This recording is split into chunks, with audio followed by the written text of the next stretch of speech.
So it is like the creation of a whole new entity or energy from this harmony between the different parts of yourself really thriving together, Pisces.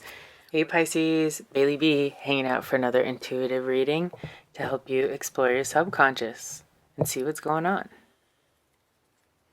Thank you for being here. I intend for this reading to give you something fascinating to think about, and I hope you can use that information to lead you to more safety and more fulfillment.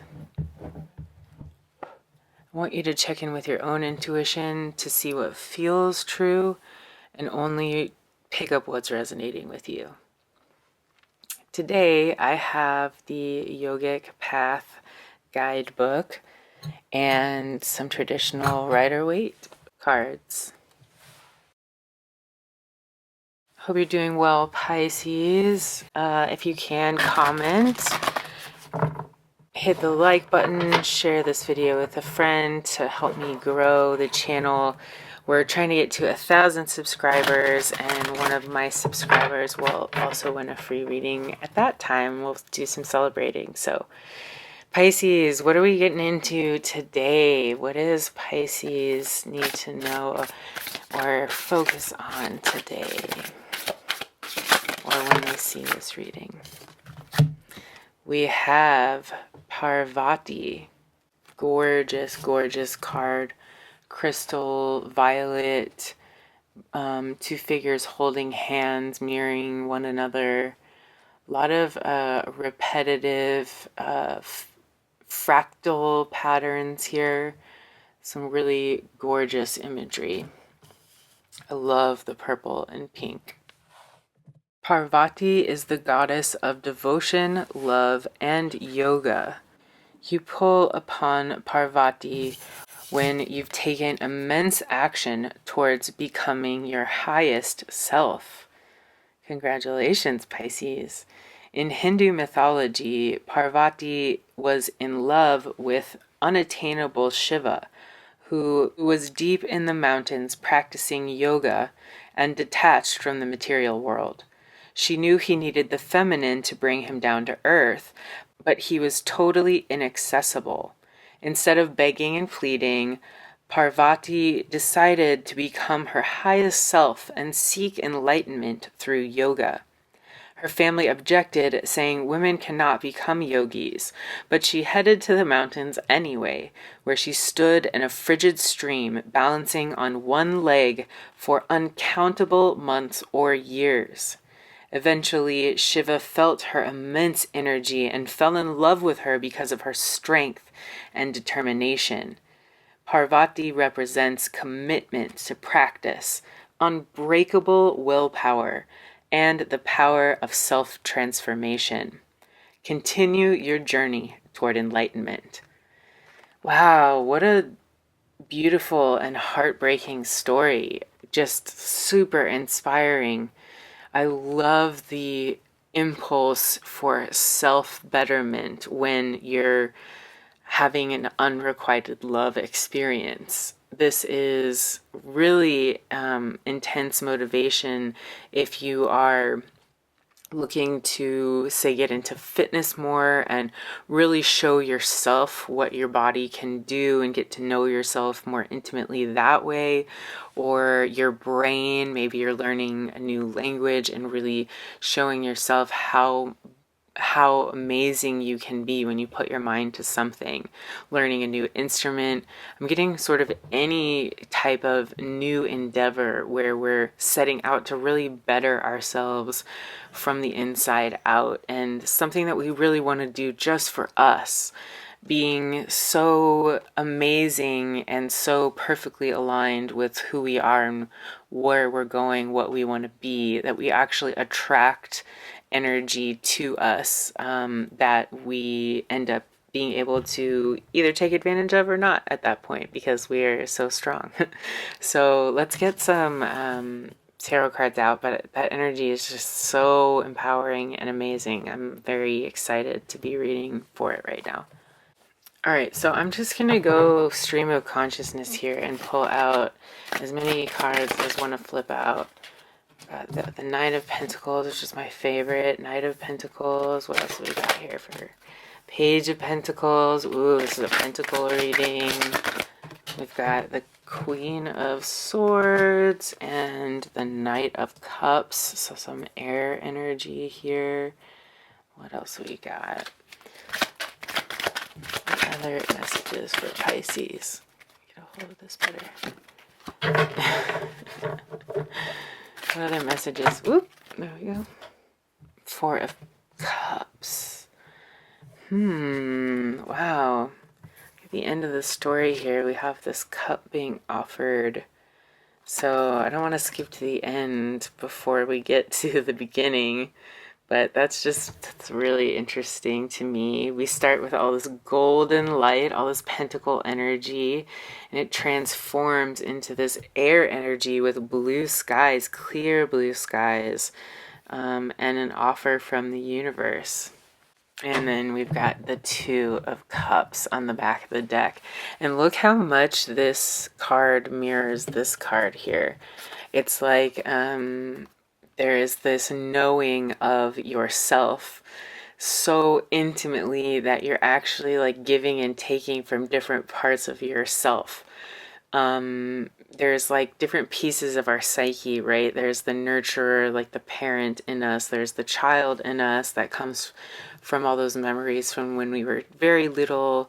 There's also the adventurer, the teenager, the rebel, all these different people that live inside of us, right? And this is a symbol of these different personalities coming into harmony together and feeding each other on an equal level. The Two of Cups is a back and forth that is equal give and take, equally nurturing, but different things that are all together coming to create something new, this third thing, this alchemy symbol or medical symbol here. So it is like the creation of a whole new entity or energy from this harmony between the different parts of yourself really thriving together, Pisces. What a wonderful, beautiful way to live. And the Strength card coming out too. Infinite strength, Pisces. Call on that infinite strength that we have innately, right, Pisces? Claim that in the comments. I have infinite strength when I need it. All right, so with the Knight of Pentacles starting here, we have an opportunity for long-term growth and success. There's an offer here, like it's like you're being handed this pentacle. There might be a couple of energies here with you working on this material project. You could have an opportunity to plant seeds, like I said, for the long term. This could be younger energy and more mature energy coming together to kind of combine skills to make this go further. This one pentacle that you have, maybe you're stretching your finances or you're calling on others' expertise to really like make your work or your effort go the extra mile here. And I see it being very successful. The Nine of Pentacles is you standing on your own, really thriving in your own element. This is there's a falcon on this glove here that this figure is holding. This is about training and focusing on your goal. This falcon is being trained and they put on this hood while they're not flying so that they can stay focused on what it is that they're being trained to do. So it does take this focus energy to have this much abundance in synchronicity, right? Or in sync.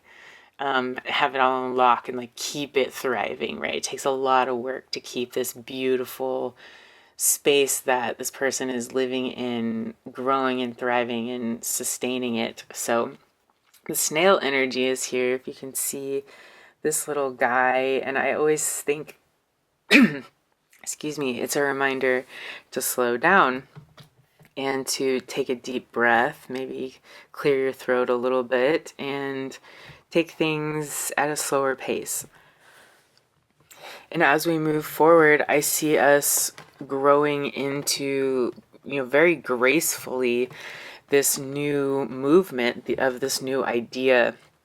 You're keeping your head above the clouds as the Queen of Swords. You're very clear on what your goal is, and you have a sense of fresh, invigorated energy for the first time in a while. And it's very clean and clear energy. It's like taking a deep breath of mountain air, right? It's a type of energy that is just, it's very clearing and fresh. That's what I keep feeling, like almost a chill, but in a good way, like a deep breath of peppermint or something like that. The clouds also tell me that there's a lot of thoughts happening, and you're really keeping those in order, letting those thoughts serve you rather than derail you. So congratulations, keep going there. I know that can be one of the most difficult parts of this whole process. And then I see you coming forward here with a sense of urgency. You're kind of flying high. You've got all the bells and whistles on. You're just like dressed to the nines here, and you're very confident in yourself. You're really feeling yourself and what you've got to offer. This is you riding high and being really honest about your emotions, being honest about what you have to offer and who you are. And it's coming in very confidently, Pisces. So I see a lot of very mature, confident energy for you here. And then there's an offer here, and if this is you, this could be you offering somebody else this cup. This could be an offer coming to you from the universe, really as a gesture of love from maybe your ancestors, people who are looking out for you. It could even just be like your friends and family. They're looking out for you. This is just a fresh feeling of love and safety and clear skies. This is like a lovely park knoll that this guy's hanging out on, and for some reason he's a little bit, I think, hesitant to take this cup. Seems like maybe in the past you've been a little burnt when it comes to friendships, relationships. Taking this cup might be a little bit difficult for you since you have done so much relying on yourself as a parent in the rest of this reading. You're really confident about you and what you have to offer. So I would just suggest open up, Pisces, look around and see what's available to you.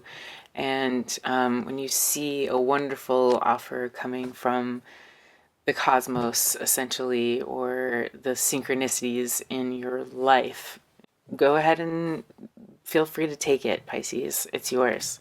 You earned it. All right, I'm feeling like I'm going to get one more card out here just as like a piece of advice. So I picked these chakra cards, and I'm going to see which chakra we should be focusing on right now, just as a piece of advice for the reading. We have, all right, so two of them that came out were the sixth chakra or the third eye chakra. And I think I'm going to talk about this mindfulness here because it came out in front. I am aware of my thoughts, and I ask myself, are they uplifting and are they true? I do this because I know that my thoughts significantly affect my mental, emotional, and physical health, and because I know that my body believes everything that I believe. Very interesting. So it's almost like a kindness to your body to keep your mind in order so that you don't scare it unnecessarily. What a very interesting perspective. I am not in control of all situations that come my way, nor am I in control of what others do and say. This was the acceptance, right, of the way things are that we talked about in the last reading. And also clearly an acceptance of ourselves and how we really are. However, I do have free will as to how I respond. I choose to respond to all situations from an enlightened position rather than just reacting. So keep to your third eye in terms of mindfulness, Pisces, and Know that you are not in control of all situations, but you can be in control of the way that you react to things when they happen. And a big way that we can keep in control of our reactions is to ask, as this says, what are my thoughts? Are they uplifting and are they true? Because you don't want to scare yourself unnecessarily, Pisces, when you really just need to set a good example and be kind to your body and your mind. And it's better for your health. It's better for us all the way around when we can act from a place of peace and groundedness. And that comes from being kind to our body by making our thoughts very lovely so that we have those feelings in our body that really nurture us and keep us feeling safe and good for the long haul. So what a great piece of advice to end the reading, Pisces. I hope this gave you some insight and a little bit of joy and faith to help you keep moving forward. I hope you have a wonderful day or night wherever you are in the world, Pisces, and I hope you live long and prosper.